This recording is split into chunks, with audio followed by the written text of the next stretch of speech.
10 o'clock news, this is Alan King.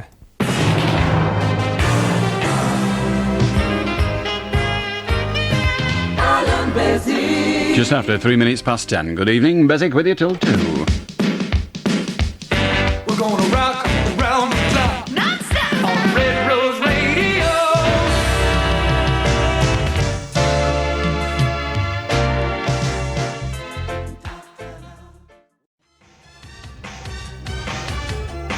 Yummy, yummy, yummy. Reminds me of a song from some years ago. If your parents are currently laughing, saying, listen to the rubbish they're putting on the radio these days, remind them that they probably danced around the dance hall or the discotheque or even some second-rate church youth club, dancing to a song called Yummy, Yummy, Yummy, I've Got Love in My Tummy. So when your parents mock, all you can do is bear in mind that they're mocking their own history. In about 5 minutes' time, we've got a guest in the programme. Our guest is Phil Riley, who's a founder member of the Blackburn and Darwen Anti-Apartheid group. So if you're one of those people that wondered what an anti-apartheid group does, or indeed what it is, or indeed why it is, then perhaps we'll find out when we're talking to Phil. That's in about 5 minutes' time. Right now we're talking to Rob King. Well, we're not talking to him, we're probably listening to him, but I sometimes talk to him. I say things like, hello Rob, how are you? They never seem to reply. You just don't know, like I know. It's the kind of thing they say. Well, it's the kind of thing he's going to say, or sing, or whatever. Who cares? Nobody really. Anyone know what day it is? 24 hours a day, Red Rose Radio. 20 past 10. And in the studio with me is Phil Riley, founder member of the Blackburn and Darwen Anti-Apartheid group. So, I'll do to you. I do. Blackburn and Darwen Anti-Apartheid group. I didn't know there was much anti-apartheid or even apartheid in Darwen. What's it all about? It's an attempt by some people in Blackburn and Darwen to really raise the issue of South Africa and the method in which that country is organised, the apartheid system. It's an attempt really to raise that in a local forum. There's plenty of things that could be done in local areas. Such as? Most people recognise that the best way that force could be applied to in South Africa is through economic force.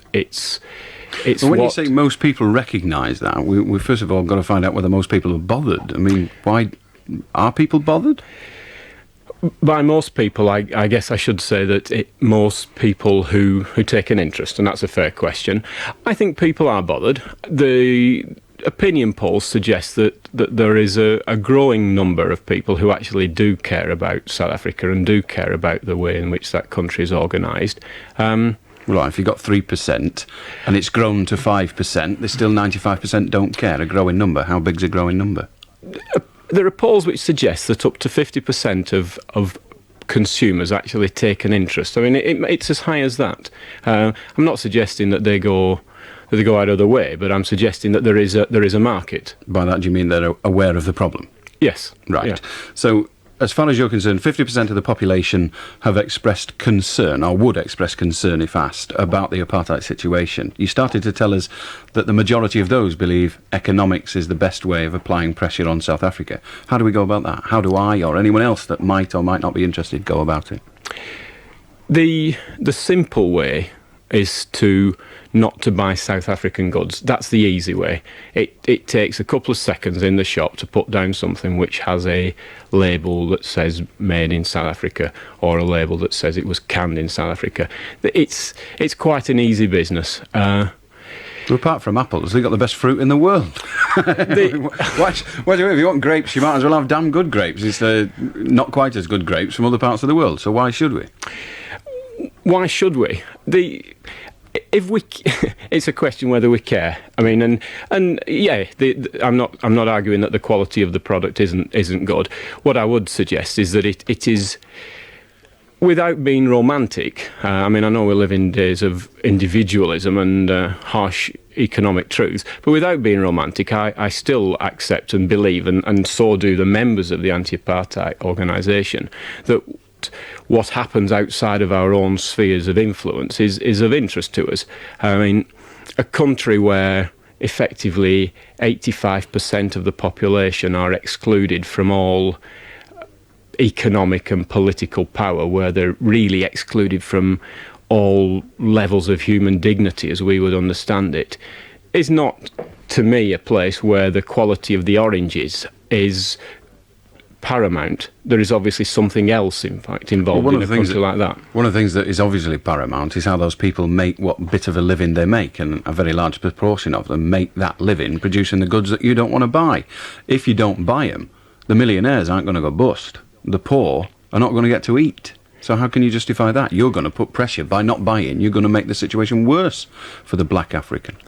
The justification is simple. It's what the majority opinion of black Africans and black South Africans is. I mean, the Anti-Apartheid organisation is not, it's not something that sort of people invent in their own front rooms. I mean, they try very hard to pick in and to sort of hang on to the opinions of the oppressed majority of South Africans, and the idea of disinvestment, the idea of not buying South African products, is in fact something that is very strongly pushed. See, the argument that the South Africans, the black South Africans, will put is that their lives are so squalid and have been for so long that arguably a small amount of something that might be a slight bit worse. And I guess that if one looks at the living conditions of people, it's hard to imagine how it could be a great deal worse than the sort of quality of life in some of the migrant compounds or in the shanty towns outside the big cities. But they would say that their quality of life might be damaged slightly, but it will be worth it. And that's where the angle comes from. They're fine words. Why don't they all just down tools then and say, all right, we're not going to work anymore?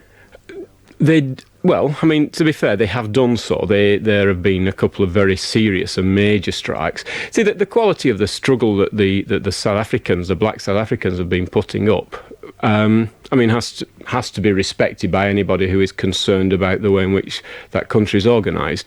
I think that the downing of tools, I guess, is illustrating the fact that in the end they also need something to survive on. I mean, it's a very harsh regime in South Africa. And they would say, you see, I guess they would say that they have to have some assistance in that. I mean, in a worldwide struggle that they will be talking about, they will be asking for support, and the support that we can give is very simple in comparison to the hardship that they are prepared to suffer. And that is just don't buy South African goods. That's right. I mean, after that, that's a simple thing. That's what anybody can do who cares sufficiently about the way that country is organised. OK, well, we'll get into the more complicated methods, as long as it's not too complicated for my simple brain, in a very short moment. Right now we get one of these. There's a little place we used to meet, corner of 4th and 42nd Street. The lights were low, the nights were oh so sweet, dancing to the music cheek by cheek.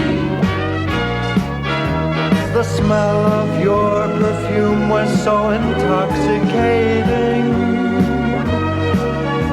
The band played just for us and us alone. In that small hotel room, it was so easy to forget.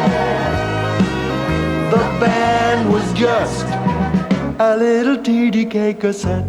Just a little TDK cassette. Whether you're considering a Citroen, Lada or Ford for E-Day on August the 1st, give the rest the big E for John Wilding. Right now, John Wilding is getting all excited by offering truly exceptional deals on all 3 of these makes, along with extremely low finance on selected models. You're always guaranteed John Wilding's excellent after-sales service too, and exceedingly generous part exchange allowances. So see how easy John Wilding makes buying E-Reg cars with Citroen and Lada at Banbury Garage, Westgate Morecambe, and Ford on the A6 Gar Stand. Thinking of changing your hi-fi? Call into Lang Video Audio at Crumpton Street, Wigan and Nesley Street, Bolton, the North's leading part exchange hi-fi specialists. Ring Wigan 323 897 for details now.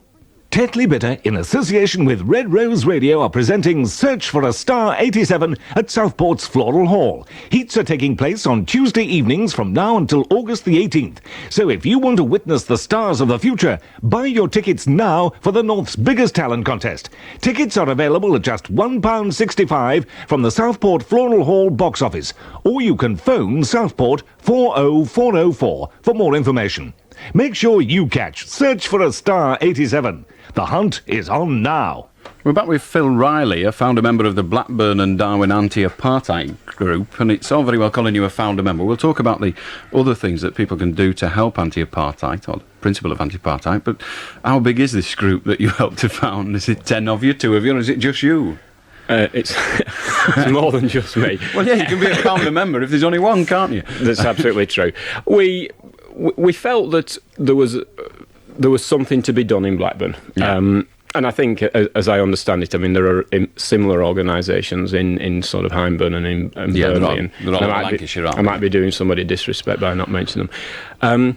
We had a meeting which was very well attended, seemed to touch a chord.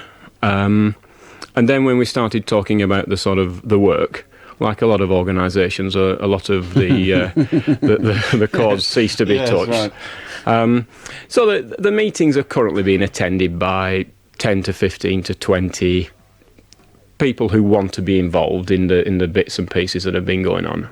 Would you say that you're the tip of an iceberg that isn't going to appear?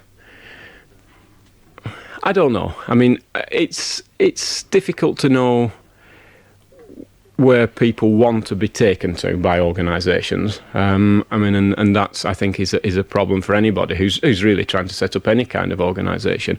I believe that there is a lot of sympathy for the anti-apartheid. I think you have to be a particularly hard-line type, I think, to justify apartheid these days. I mean, if it was ever justifiable, it certainly isn't justifiable in the context of Britain of the 1980s. So I think there's a lot of sympathy. What we're looking for, really, is people who would like to get involved in the little exercises that we do, which are really exercises aimed at raising consciousness, as it's called. Right, I accept that, but with membership of about 15 in Blackburn and Darwen, I'm sure if each of those councils believed in free speech and allowed the National Front to have a public meeting, they'd get considerably more than 15 people from the local community. Could we say from that, can we take from that you're less representative of the local community than is the National Front? To correct a point, when I mentioned 15 or 20, I was talking about people who are prepared to turn up at the meeting. Yeah. The membership is appreciably more than that, but it's about 100, if I guess it right. Are we less representative?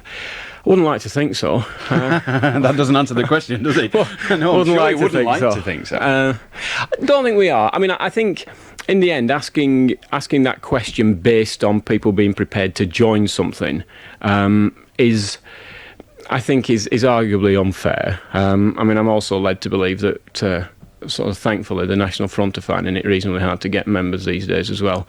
Okay. Well, we'll accept that as an answer. I'm not sure that it is a full answer, but it was an unfair question, but you handled it reasonably well. The man's a nasty person for asking it. You're about to tell me what other kinds of things people can do, apart from just not buy the goods and obviously come and double your numbers by joining. All right.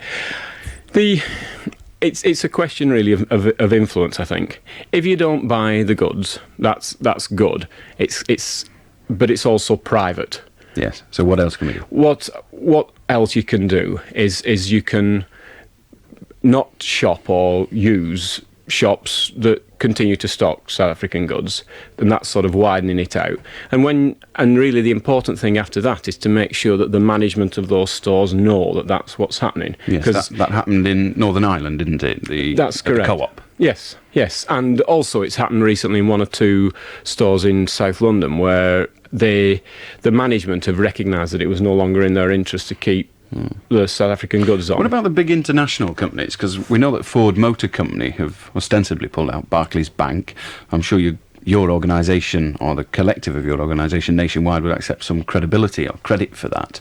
But what difference does it make? Because they're still making motor cars over there. They're still banking over there. There's whatever Barclays sold to is still Barclays. I think it was the Anglo-American Bank or something. They're still offering all the facilities. So what does it matter? Nothing's changed.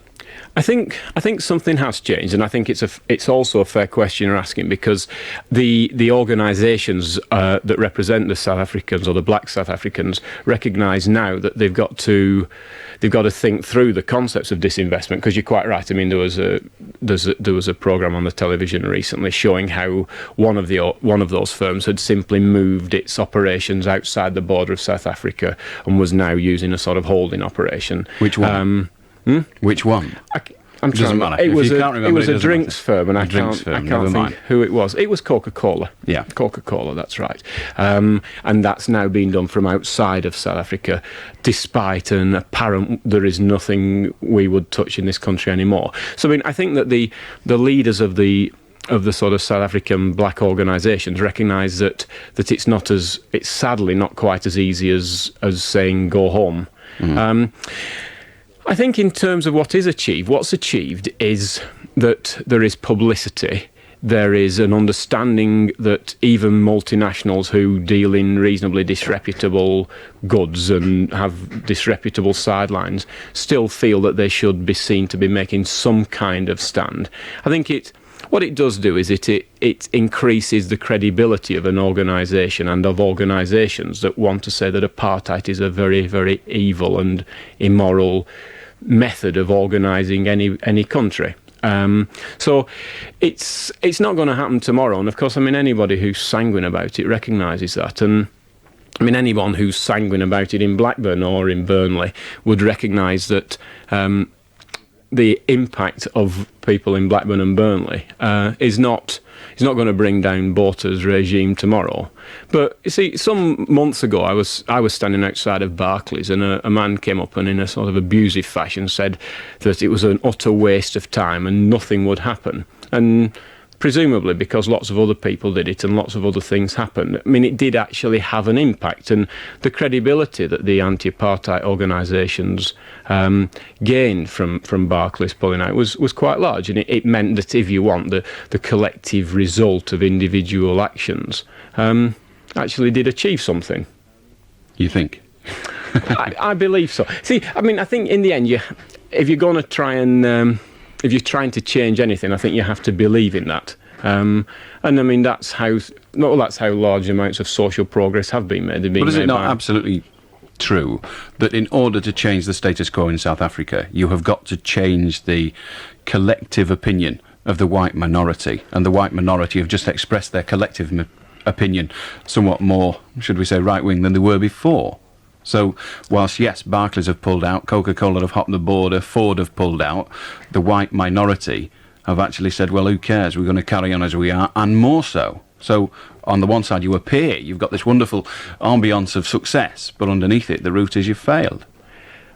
I don't think we failed. I don't think the organisations of the black South Africans have failed. What I think it has simply illustrated is that if anybody believes that the white South Africans are going to give up their lifestyles and their wealth and their power overnight, then they're not going to do it. And to me, I mean, I would have thought that what you've just quoted is more of an indication that those people, including the current Prime Minister, who are very much opposed to sanctions, who believe that somehow or other polemics will help, have received, to me, a terrible rebuff. I mean, I think that what it illustrates in the end is that, unfortunately, the white minority will have to be forced. And by force, I go back to the point which says that in the end, the economic force is the lesser of two methods of doing it, and I think the economic force will have to be brought to bear. So what if the economic force either isn't brought to bear or doesn't bring the result?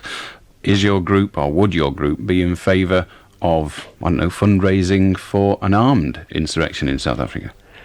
I don't. It's an unfair question. Let me ask you to view then. You're not speaking on behalf of Blackburn and Darwen Anti-Apartheid Group. Let me ask Phil Riley. Would you? What I would have to accept is that whatever methods the black South Africans decided upon, it will be their decision to take that, and it will be wrong of me to sit in sort of comfortable surroundings and make judgments on other people living in very, very bad and very, very squalid. But with respect, the question was, would you as an individual, and I do stress you as an individual, would you be prepared to fundraise if it came to an arms struggle? I haven't thought of it. Okay, I haven't thought we'll of leave it as that. No. Blackburn and Darwen Anti-Apartheid Group obviously haven't thought of it either. Right. Because that issue has not arisen. That's right. What then can people do? First of all, obviously they can join your organisation, and we'll give an address out towards the end of this hour of the programme where they can get in touch, and Right. a phone number? Just an address. Just an address, Right. okay. What does it cost to be a member?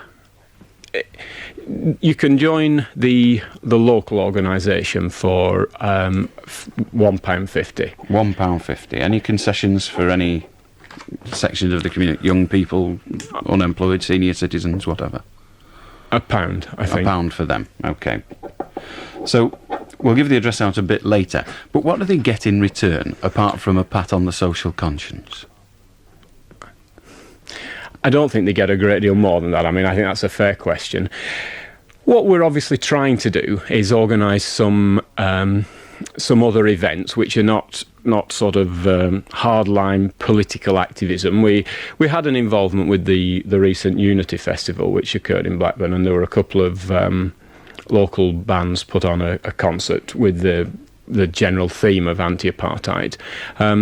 We're involved at the moment in trying to organise a sort of fun run. But I mean, in principle, it's an organisation with serious intent, and I'm not trying to suggest that it's going to be a grotesque bore, but it would also be wrong to suggest that it was something that was terribly, terribly light-hearted. I think people feel reasonably deeply about the cause of anti-apartheid. And I guess what you could say is that the more people we recruit, the more ideas that we would have, and the more light-hearted it might become. I'm all in favour of things becoming light-hearted as long as they keep the ambience of what they're trying to do. Phil, thank you very much. We'll get that address off you in a moment, but the organisation for now is the Blackburn and Darwen Anti-Apartheid Group. Costs you £1.50 to join, or £1 if you're one of the usual concessionary groups, and Phil is a founder member, so that means it's been going how long, Phil? Oh, about 12 months. 12 months? Mind you, it's in its infancy.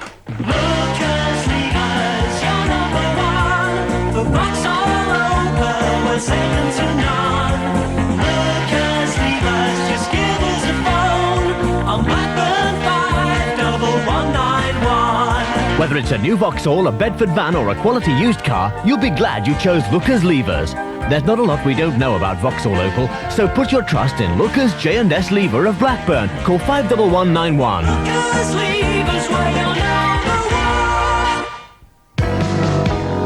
one. Deal direct with Direct Windows. Direct Windows, the best way to buy UPVC windows and doors in Lancashire. We install the superb Bowater Halo system, and all work is guaranteed and underwritten at Lloyd's of London. Buy direct, avoid the middleman, and make hard cash savings. Visit the new factory showroom 7 days a week at 64 Red Scar Estate, Longridge Road, or phone Paul Kelly on Preston 703 008. Deal direct with Direct Windows. Direct Windows. Presenting, in the worst possible taste, a present for your most loathed companion. Watch them squirm with agony and cringe with anguish. Beswick's Big Blue Cassette. Cheques or postal orders for £3.99, payable to Red Rose Productions and addressed to Beswick's Big Blue Cassette, Box 301, Preston. Beswick's Big Blue Cassette, available by post at your own peril. Allan Beswick. Welcome back, he said. I've not been away, she said. I've been sat by the radiator all the time. The address, which I shall give out a couple of times this evening, but certainly just before the 11 o'clock news, is the Blackburn and Darwen Anti-Apartheid Group. Perhaps you can forget the first bit if you fancy and just put Anti-Apartheid Group, care of the Trades Club, Trades, that was a lot of use, wasn't it? Care of the Trades Club, St Peter's Street, Blackburn. So that's the Anti-Apartheid Group, care of the Trades Club. Club, St Peter's Street, Blackburn. And one question that immediately springs to mind, Phil, is the Trades Club, I know, has dare I say it, a slightly left-of-centre affinity politically. Is the organisation, Blackburn and Darwen Anti-Apartheid Group, affiliated politically at all? No, it's open to anybody who wants to be a member of it. I mean, it's open to anyone who shares our concern about South Africa and its apartheid system. There are. Do you have your meetings at the Trades Club? We have our meetings there because it's a big place, and there's Tories that wish to attend, you'd be prepared to disguise and smuggle in, would you, in case their colleagues see them? That's what they'll be able to get an education. OK, but everybody is welcome, apparently. Absolutely, so the Blackburn and Darwen Anti-Apartheid Group, care of the Trades Club, St Peter's Street, Blackburn. Phil, thank you very much indeed. Thanks, Alan.